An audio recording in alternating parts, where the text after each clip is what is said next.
Olga of Kiev buried her enemies alive and set cities on fire. Considering her bloodlust, her ultimate fate was one of the biggest surprises in history. No one is really certain when Olga of Kiev was born. Estimates ranged between 890 AD to 925 AD, but the ambiguity around her origins only adds an air of mystery to her already gripping story. However, what we do know paints an even more interesting image of her. There's a perfectly reasonable explanation for all of the ruthlessness that Olga would soon unleash on her enemies. Now, contemporary chronicles weren't able to capture many, if any, details about Olga's life before she entered the political scene in Kiev. Even so, her rise from obscurity to one of the most formidable figures speaks volumes about her intelligence and determination. Historians estimate that Olga was just 15 years old when she married Prince Igor I of Kiev, becoming a major player in Eastern Europe. In fact, her marriage put her in the middle of a burgeoning dynasty with big ambitions. Prince Igor, Olga's husband, had a legendary father, none other than Rurik, who started the Rurik dynasty. This lineage represented the roots of Kiev and Rus, an emerging empire that forged its power in blood, steel, and ruthlessness. Now, if only they could just stay alive. Olga's father-in-law, Rurik, kicked the bucket a little earlier than expected, leaving Igor's guardian, Oleg, to unite the tribal federation known as Kiev and Rus. The area spanned parts of modern-day Russia, Ukraine, and Belarus. It was not, however, one big happy family. Following her marriage to Igor, Olga moved into a rough neighborhood. The Drevlians, a neighboring tribe, maintained a precarious relationship with Kiev and Rus, while they had once been loyal to Olga's new adoptive home. Their loyalty faltered after Oleg too passed on. Then they had an insult to injury. Following Oleg's demise, the Drevlians stopped paying tribute to Kiev and Rus. This defiance marked the beginning of a rivalry that would shape Olga's reign and unleash her wrath. Igor set out on an important mission. He made his way to the Drevlian capital, hell-bent on making its people cough up the tribute they'd stopped paying. Faced with the formidable Kievan Rus army, the Drevlians buckled and handed over the payment to avert a larger conflict. But pride got the better of Olga's powerful husband. Igor was already on his way back home to Olga in Kiev. Just 2 days, right away. When his greed got the better of him, he decided the Drevlians' tribute was insufficient and turned back with only a small escort to demand more. His rash decision would have dire consequences.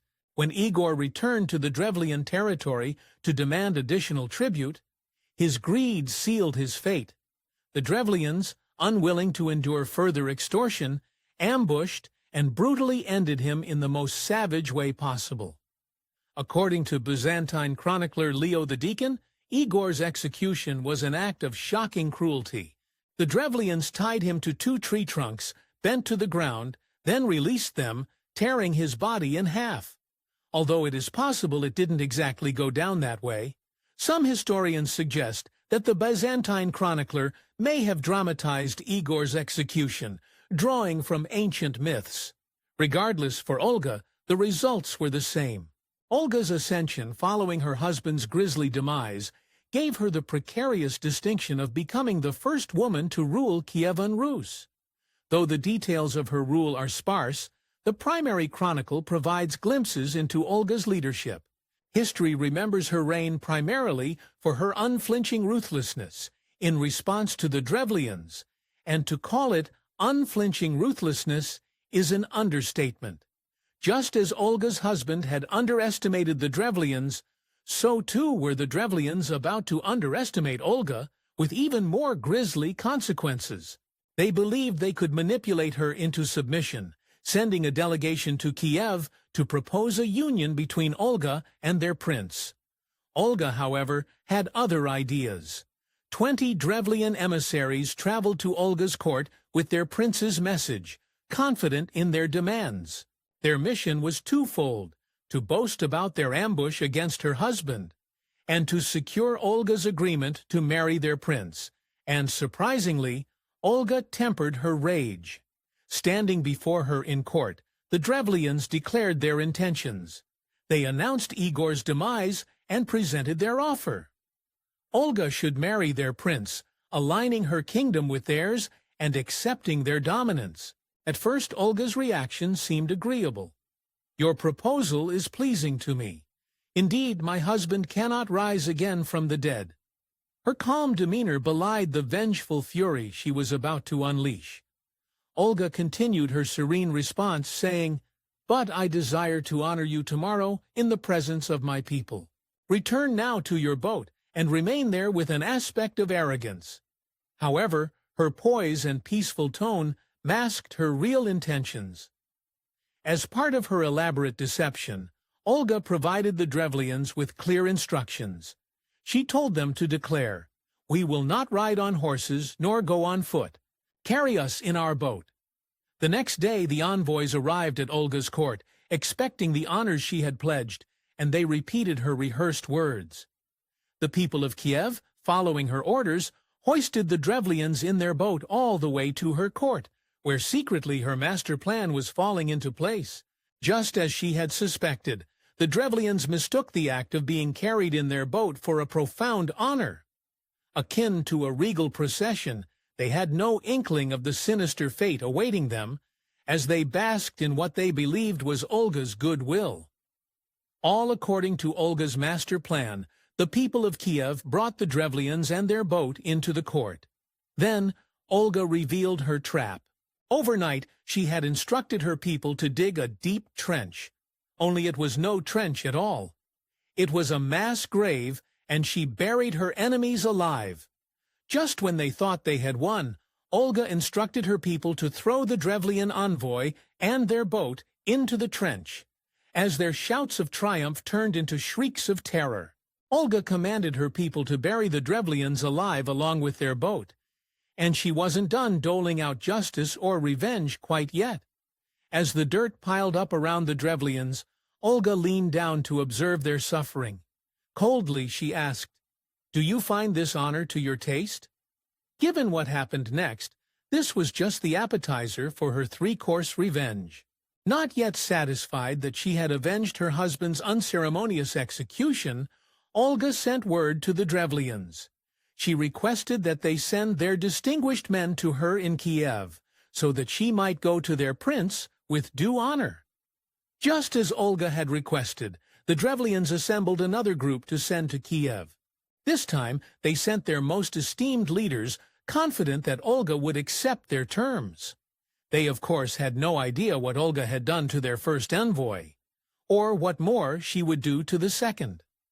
When the envoys arrived in Kiev, Olga extended a warm welcome, just as she had to the first envoy.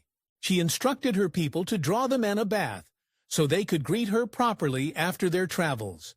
As the second Drevlian delegation entered the bathhouse, anticipating Olga's hospitality, her men sealed the doors behind them and promptly set the place on fire. Trapped inside, the Drevlians perished in a fiery inferno, falling victim to Olga's fiery vengeance. And with this, you might think she was satisfied, but you'd be wrong. Not yet satisfied, Olga turned her vengeance on the Drevlians for a third time. She had a special instruction for them, to prepare great quantities of mead in their capital city, where they had executed her husband. She claimed she wished to mourn the late Igor and hold a proper funeral feast in his honor. Of course, knowing Olga, she had something else in mind.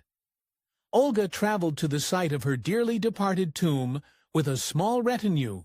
Once there, she finally showed a sign of vulnerability and wept as she conducted a somber ritual. However, her emotional display was nothing more than a calculated move to set the stage for her next act of retribution. Following her display, Olga and her small retinue, along with the Drevlians, sat down to enjoy their feast, with the Drevlians sipping on the mead that Olga had arranged. As they grew increasingly worse for drink, Olga gave her retinue a signal. On her command, the members of Olga's retinue rose up and exacted more vengeance. Without mercy, they slaughtered the unsuspecting Drevlians, while Olga herself moved through the chaos, urging her people to ensure no Drevlians survived. The carnage was unspeakable. According to the primary chronicle, Olga's revenge claimed the lives of 5,000 Drevlians during the feast. But even that wasn't enough to slake her thirst for bloody vengeance for her husband's death. Her rage followed her back to Kiev to muster an army. She was intent on eradicating the remaining Drevlian resistance. With her disdain for the Drevlians now apparent, Olga's forces engaged the Drevlians in open battle and decisively defeated them. She forced the survivors to find refuge in their fortified cities, but it would soon become apparent that no fortification could withhold the siege of her fury. Following Olga's lead, her army set off to the Drevlian capital and began a prolonged siege. Much to their credit, for an entire year, the Drevlians resisted her attacks and kept her armies from declaring total victory. However, inside her walls, supplies dwindled and their hope faded. Meanwhile, Olga had lots of time to create another master plan of the Levolans. Frustrated with the stalemate, Olga sent a message to the besieged Drevlians, questioning their stubbornness. "Why do you persist on holding out? All your cities have surrendered to me and submitted to tribute, so that the inhabitants now cultivate their fields and their lands in peace. But you had rather die of hunger without submitting to tribute." The Drevlians, encouraged by Olga's message and desperate to end the siege, offered to surrender and pay tribute. However, they feared Olga's wrath and believed she still sought vengeance. In response, Olga reassured them, claiming her earlier acts of retribution had been sufficient. And if that sounded uncharacteristically forgiving, it's because it was. Olga assured the Drevlians that she no longer harbored ill will towards them. She expressed her desire to move forward and end hostilities, promising them peace. In fact, she even came up with a reasonable and somewhat strange demand for tribute. To secure peace, Olga sent a final request to the Drevlians: "Give me 3 pigeons and 3 sparrows from each house." The Drevlians, desperate for an end to their plight, couldn't believe their luck. This was such an easy request to satisfy, and so they eagerly complied. But this turned out to be a huge mistake. Once the Drevlians handed over the birds, Olga instructed her fighters to attach pieces of sulfur, wrapped in cloth, to their legs. As night fell, Olga ordered her fighters to light the sulfur and release the birds. Instinctively, the panicked birds flew back to their nests within the Drevlian city, unwittingly carrying fire to every rooftop. As the birds returned to their homes, the city erupted in multiple fiery blazes, and chaos spread just as quickly as the fires. The primary chronicle recounts, "There was not a house that was not consumed, and it was impossible to extinguish the flames, because all the houses caught fire at once." Olga's total revenge was almost complete. The city became a burning trap, causing its inhabitants to flee for their lives. But Olga had no mercy, unleashing her fighters on them. Her army cut down most of them, while others they enslaved, and the few who survived were left to pay tribute, ensuring their submission to her rule. Following her bloody campaign against the Drevlians, Olga buried the hatchet and continued as a regent for her young son. With the army and her people behind her, she solidified her position as one of the most formidable rulers in Kievan Rus's history. Now, in the 950s, Olga journeyed to Constantinople to meet Emperor Constantine VII. Olga did something that no Kievan Rus ruler had ever done before. She converted to Christianity. What motivated the sudden change of heart remains a mystery, though she was clearly a new woman. Olga shrewdly requested that Constantine VII sponsor her baptism. While this gesture likely reflected a genuinely close relationship between the two, it was also a masterstroke of cunning diplomacy. Olga knew that this act of spiritual kinship would make Constantine VII her godfather, thus ineligible to be her husband. So, when Constantine ended up proposing after sponsoring her baptism, She calmly reminded him that such a union would violate the rules of the church. Now in 969 AD, Olga felt terribly ill. She asked her son, who was frequently out on campaigns, to stay by her side. "You behold me in my weakness. Why do you desire to depart from me?" Sadly, they would be parting sooner than either of them knew. 3 days later, Olga succumbed to her illness, leaving Kievan Rus in mourning. Despite his opposition to Christianity, her son made a touching concession to his mother. He agreed to honor her final request. He allowed her priest, Gregory, to lead a Christian funeral, as opposed to the customary pagan rituals typical of her time. In the end, all of Kievan Rus would follow in her example, even if she never lived to see it. Although Olga's endeavors to convert Kievan Rus to Christianity seemed to crash and burn during her lifetime, she had, as usual, been planting the seeds of a master plan all along. Olga had raised her grandson, Vladimir the Great, in her Christian tradition and teachings. When he ascended to the throne after his father, he fulfilled Olga's grand strategy and ultimate revenge. He made Christianity the official religion of Kievan Rus in 988 AD. Olga of Kiev's life seemed divided into two opposing sides.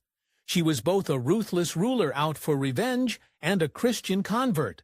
Almost 6 centuries after her passing, the Russian Orthodox Church gave her an unbelievable title. They made her a saint in 1547 and was even bestowed the special title, equal to the apostles. Thanks for watching History Exposé. If you love uncovering the best stories in history, hit like and subscribe to keep exploring with us. Don't forget to visit our main page, Factionit, for more incredible facts about everything.